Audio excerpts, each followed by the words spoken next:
না হবে সুন্দর, না হবে কালো, এই সুন্দরের শ্যামলা বর্ণ হবে। ইমাম মেহেদী আলাইহিস সালামের চোখ দুটো কেমন হবে? টানা বুরু থাকবে, কপালের মধ্যে ফাঁকা থাকবে না, বুরুটা থাকবে টানা বুরু, জুরা বুরু থাকবে। ইমাম মেহেদী আলাইহিস সালামের কানের ভিতরে লম্বা লম্বা পশম থাকবে। বাংলাদেশে এখন অনেক মানুষ ইমাম মেহেদী বলে দাবি করেছে, অনেক পীর সাহেব বলছে আমরা ইমাম মেহেদী। এই বন্ডদেরকে জুতা পিটা করতে হবে, কারণ ইমাম মেহেদী আলাইহিস সালাম বাংলাদেশে আইতো না।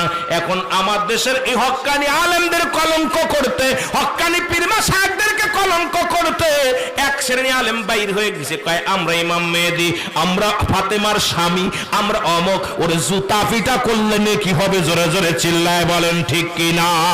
আর একটু জোরে জোরে চিল্লায় বলেন ঠিক কি না? ইমাম মেহেদী আলাইহিস সালামের এই সিনা খান থাকবে উঁচু। ইমাম মেহেদী